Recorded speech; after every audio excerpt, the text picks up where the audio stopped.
In the vast expanse of space, where stars shimmered like scattered diamonds against an endless velvet canvas, a peculiar situation unfolded aboard the derelict research vessel EOS-7. The ship, once a proud testament to human engineering, now drifted aimlessly through the asteroid belt between Mars and Jupiter, its propulsion systems irreparably damaged by a micrometeoroid storm.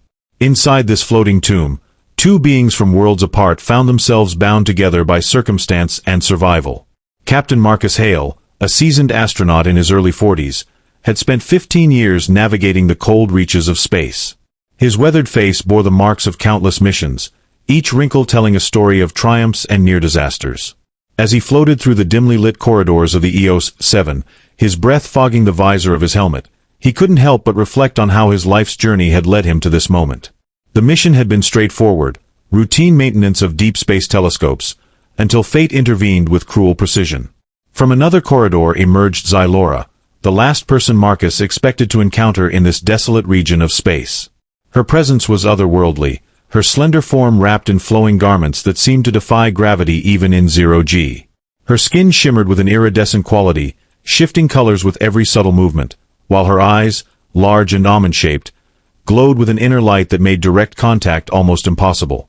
She was royalty from the distant planet of Velora, part of a diplomatic delegation that had been exploring potential alliances with Earth when their convoy encountered catastrophic failure. Their meeting had been anything but romantic. Marcus had been conducting external repairs when the alien vessel exploded nearby, sending debris hurtling toward his position. In the chaos that followed, he'd managed to rescue Xylora from her crippled escape pod, bringing her aboard the already damaged EOS-7. Now, weeks into their shared ordeal, they existed in a delicate dance of mutual dependence and cultural dissonance. The ship's life support systems, designed for a crew of 6, struggled to maintain atmosphere for 2, forcing them to ration oxygen and power with mathematical precision. Communication presented its own challenges. While universal translators had bridged the language gap, true understanding remained elusive. Xylora's species communicated not just through words but through complex patterns of bioluminescence and subtle atmospheric manipulations that human technology couldn't fully replicate.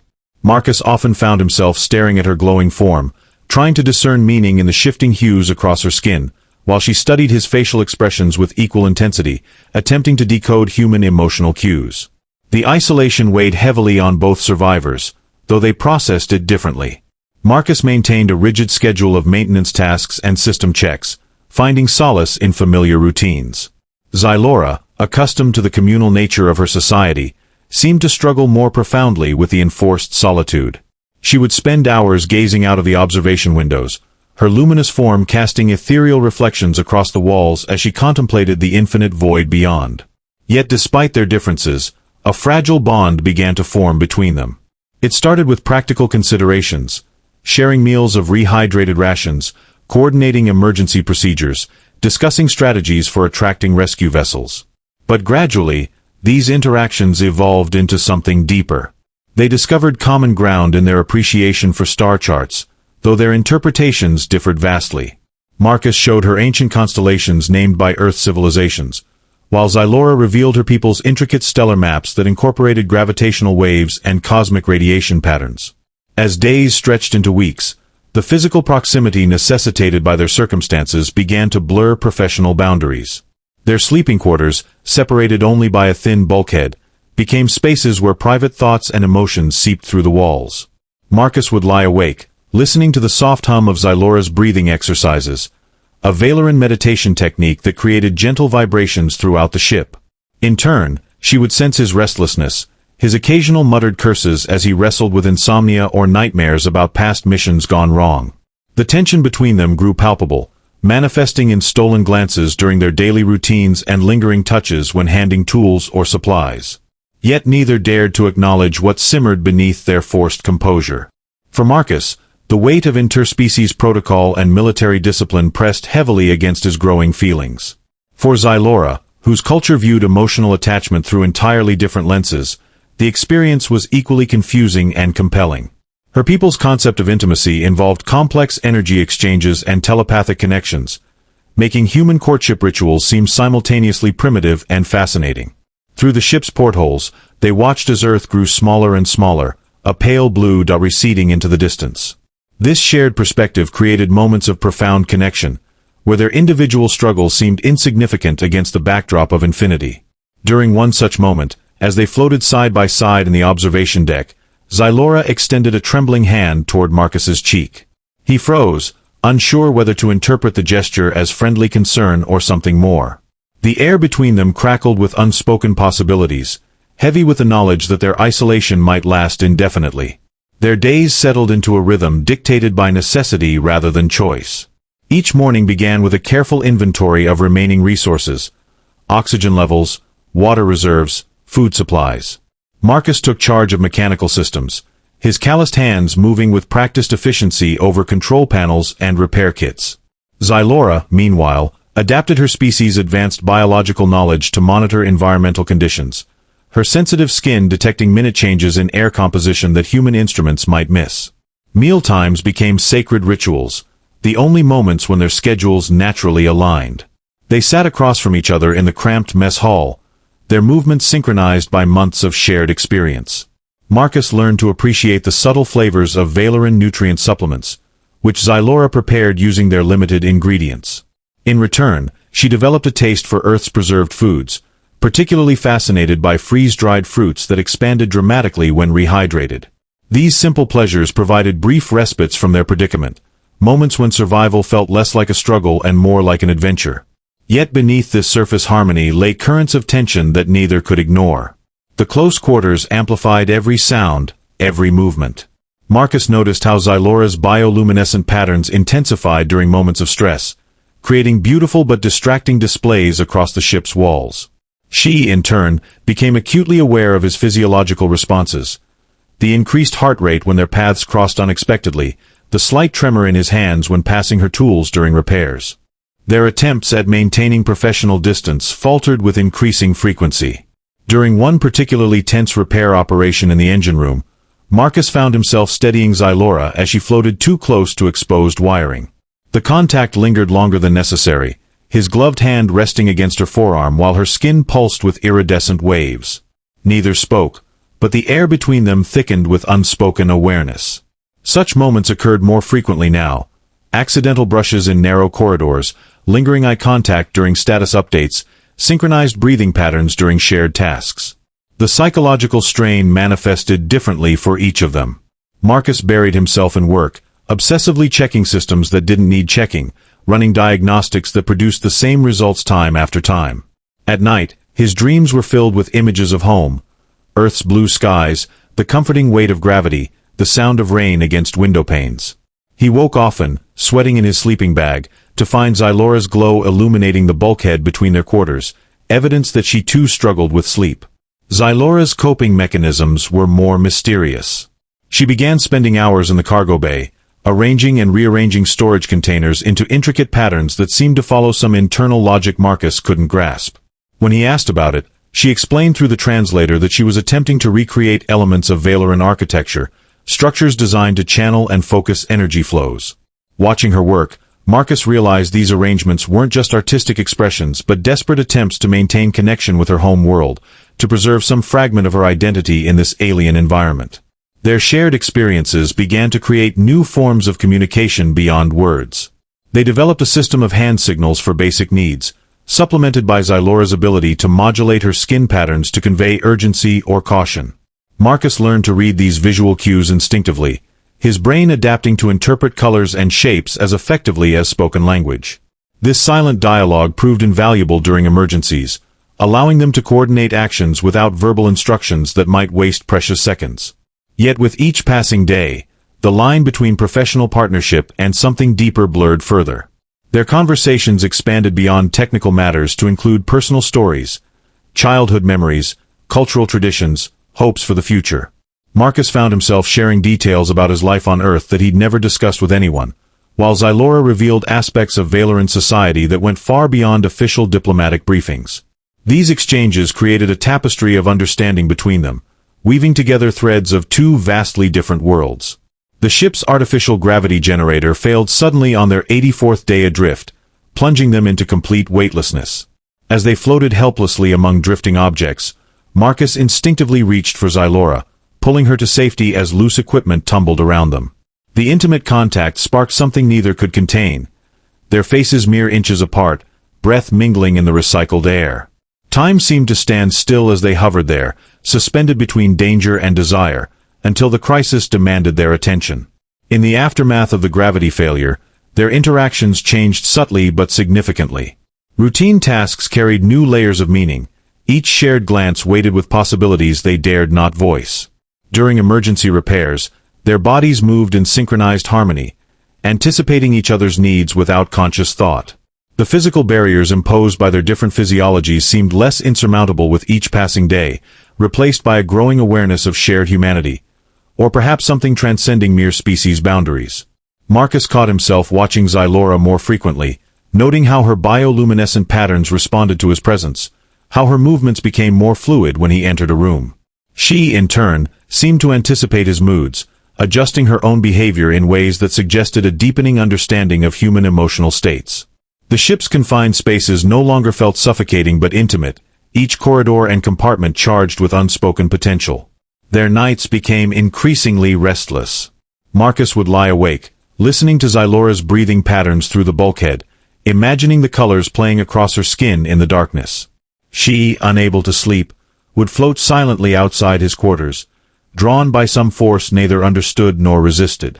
The ship's life support systems hummed with their shared tension, the recycled air carrying traces of their conflicting desires and fears. During one particularly intense repair session in the ship's core chamber, surrounded by pulsing conduits and humming machinery, they found themselves working so closely that their movements merged into a single fluid dance. Marcus's hand brushed against Xylora's, sparking a cascade of color across her skin that illuminated the entire chamber. They froze, caught in a moment where professional boundaries dissolved completely, leaving only raw emotion suspended in the air between them. The realization hit them simultaneously. Their isolation had transformed from a burden into a crucible, forging a connection that defied conventional understanding.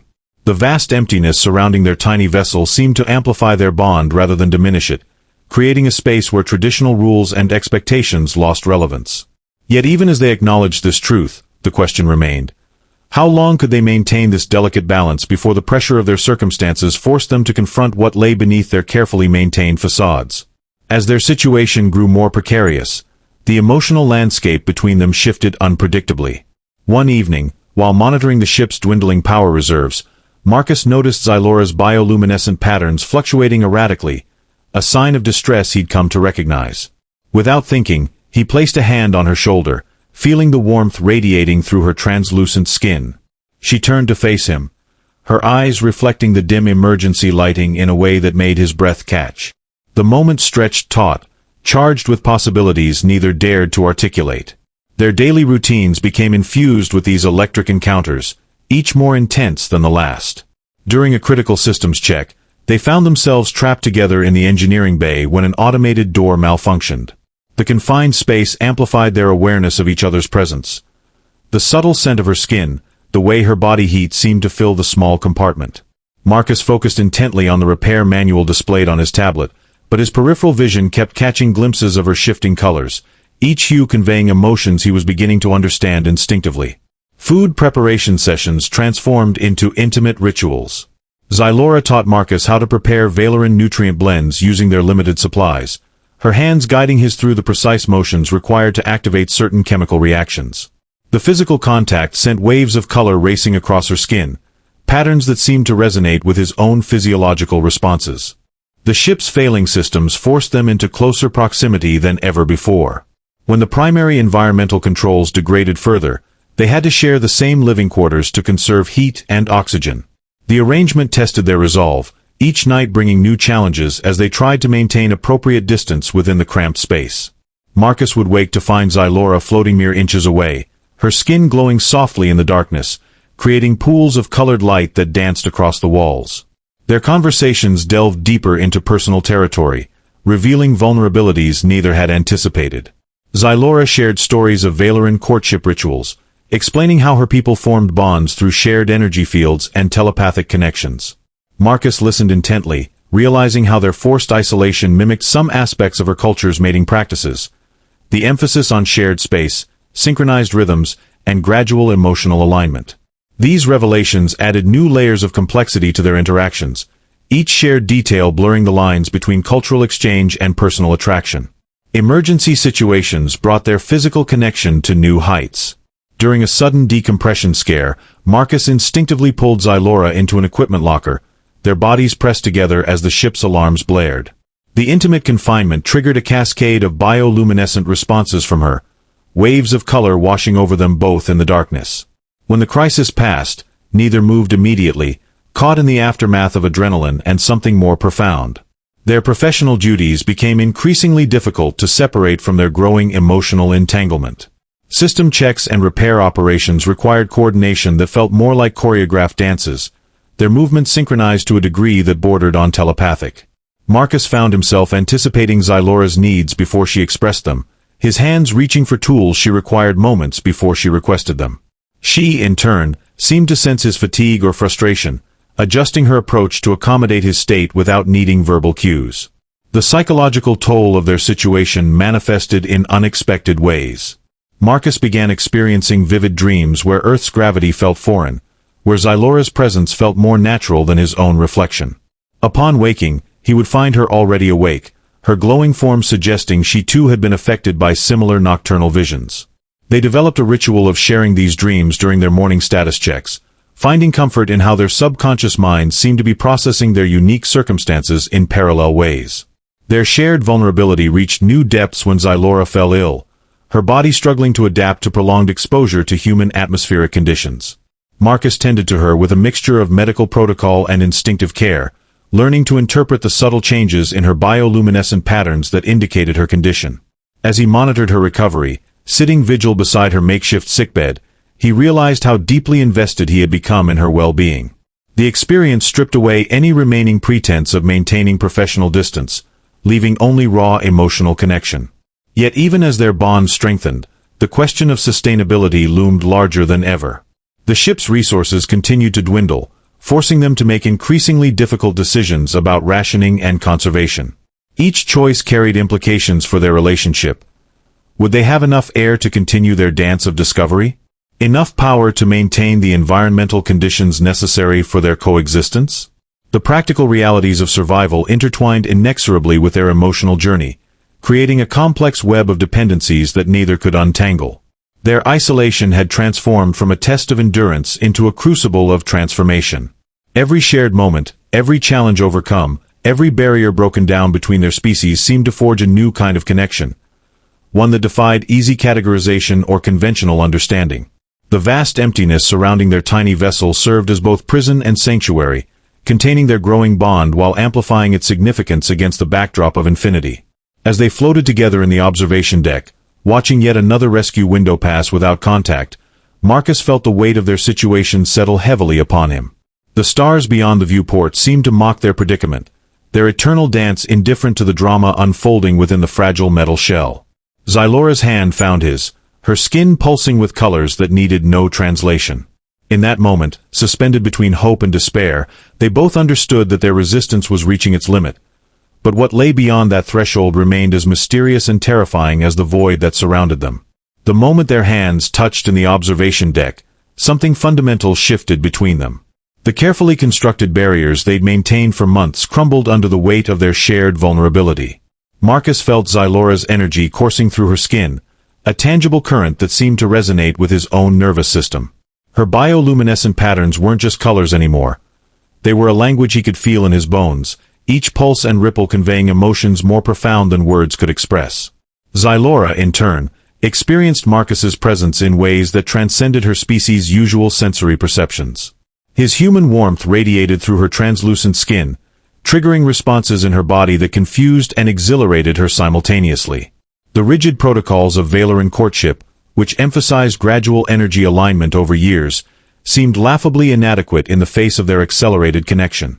She found herself drawn to his scent, to the subtle vibrations of his voice, to the way his pupils dilated when she moved closer. Their physical proximity became impossible to maintain at a professional distance. During routine maintenance tasks, they found themselves working in tandem with increasing intimacy. When Marcus needed to access a panel behind Xylora, instead of asking her to move, he would simply rest his hand on her shoulder as he leaned past her. These moments of contact accumulated like static electricity, charging the air between them until it crackled with unspoken tension. The ship's failing systems forced them into even closer quarters.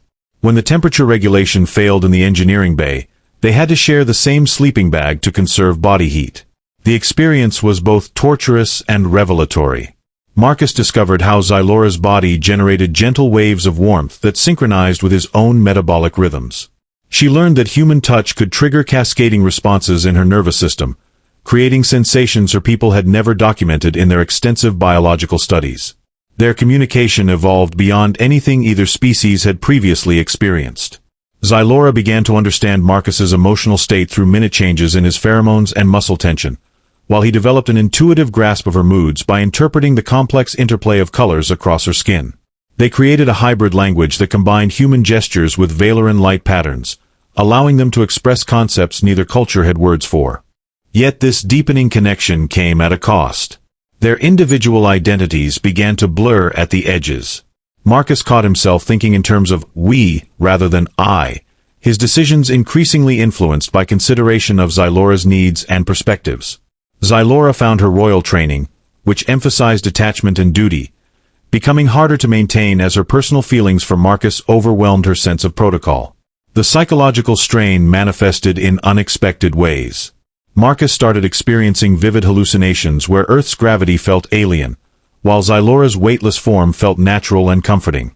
She, meanwhile, began dreaming in human terms, experiencing gravity, tasting Earth foods, feeling the texture of Marcus's skin against hers in ways that defied her species' normal sensory capabilities. Their shared vulnerability reached new depths during a critical systems failure. When the ship's primary oxygen processor malfunctioned, they had to work together in the cramped maintenance space, their bodies pressed close as they fought to repair the unit before their air supply became dangerously thin.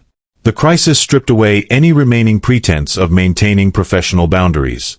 When they finally stabilized the system, neither pulled away immediately, their breathing synchronized as they floated together in the narrow compartment. The realization dawned on them simultaneously. Their resistance wasn't just about maintaining professional decorum or respecting interspecies boundaries. It was about preserving their individual identities in the face of an overwhelming connection that threatened to consume them both. Each moment of contact, each shared glance, each synchronized movement chipped away at their separate selves, forging something new and unprecedented. Their isolation had transformed from a test of survival into a crucible of transformation. The vast emptiness surrounding their tiny vessel served as both prison and sanctuary, containing their growing bond while amplifying its significance against the backdrop of infinity. Every shared challenge, every moment of vulnerability, every barrier broken down between their species seemed to forge a new kind of connection, one that defied easy categorization or conventional understanding. As they floated together in the repaired engineering bay, watching their combined breath fog the interior windows, Marcus felt Xylora's hand tighten around his. Her bioluminescent patterns pulsed with a rhythm that matched his heartbeat, creating a visual symphony that filled the small space with dancing light. In that moment, suspended between the known and the unknown, they both understood that their journey had transcended mere survival or attraction. The question that remained unanswered, and perhaps unanswerable, was whether their connection represented a bridge between their species or a unique phenomenon born of their extraordinary circumstances. Were they pioneers of a new form of interspecies relationship, or victims of an impossible situation that forced them beyond natural boundaries? The stars beyond the viewport offered no answers, their cold light indifferent to the drama unfolding within the fragile metal shell. Their resistance had reached its limit, but what lay beyond that threshold remained as mysterious and terrifying as the void that surrounded them. The choices they faced now transcended personal desire or cultural expectations. They had become architects of something entirely new, with no blueprint to guide them and no guarantee of success. Yet even as uncertainty loomed large, neither could deny the profound truth that had emerged from their shared ordeal. In the vastness of space, separated from everything familiar, they had found something rare and precious, a connection that defied both their world's limitations and their own expectations. As their ship drifted further from known space, its trajectory uncertain and its systems failing, Marcus and Xylora faced a future as unpredictable as the stars they watched through their portholes. Their bond had become both their greatest strength and their most profound challenge, a testament to the resilience of life and love in the face of impossible odds. The journey ahead promised to test them in ways they couldn't yet imagine, but one thing remained certain. Whatever path they chose, they would walk it together, Two beings from different worlds united by circumstance and choice, floating through the infinite possibilities of space and time. As the ship systems continued to degrade, Marcus and Xylora made a decision that defied both their species' protocols. They would no longer fight the pull between them but embrace it, whatever the cost. In the dim glow of Xylora's skin, they mapped out a plan to reroute the remaining power to sustain life support for as long as possible, knowing it might mean sacrificing other critical systems. Their final days aboard the EOS-7 became a blur of shared moments, repairing conduits side by side, floating in silence as they watched distant stars, and exchanging fragments of their souls through touch and light. Each interaction felt like a step into uncharted territory, where human and Valeran boundaries dissolved into something neither could have imagined.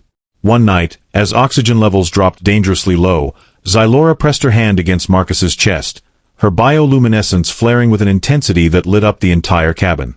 "This is not just survival," she whispered through the translator, her voice trembling. "This is creation." Marcus nodded, his throat tight with emotion. "We've built something here, something that didn't exist before. Whatever happens next, we've already changed everything." The ship's alarms blared suddenly, signaling another system failure. Together, they rushed to the control panel, their movements seamless and synchronized, as if they'd practiced this dance for lifetimes. As they worked, Xylora's colors shifted into patterns Marcus had never seen before, a blend of Valeran courtship signals and something entirely new. When the crisis passed, they collapsed into each other's arms, breathing heavily in the thinning air. For the first time, Marcus allowed himself to fully feel the weight of what they had created, a bond that transcended species, space, and time. Xylora rested her head against his shoulder, her glow softening into a steady, warm light. Outside the viewport, a faint glimmer appeared on the horizon, a rescue vessel, drawn by their last desperate transmission. Relief washed over them, but also a pang of uncertainty. What would happen when they returned to their separate worlds? As the rescue craft approached, Marcus took Xylora's hands in his eyes locked onto hers. "No matter what comes next," he said firmly, "this isn't over. We'll find a way." Xylora's response was a cascade of colors so vivid it seemed to fill the universe around them. The message was clear. They were no longer alone. Their connection had become a beacon, guiding them forward even as the unknown loomed ahead. The rescue team boarded the EOS-7, breaking the spell of isolation. As Marcus and Xylora stepped toward the airlock, they did so together, their hands intertwined. Behind them, the derelict ship drifted silently into the void, a testament to the impossible journey they had shared. In that moment, they knew their story wasn't ending. It was transforming. From the ashes of their isolation, something extraordinary had been born, a bridge between worlds forged in the crucible of space. And though the future remained uncertain, one truth shone brighter than any star. Love, in all its forms, could survive even the vastness of the cosmos.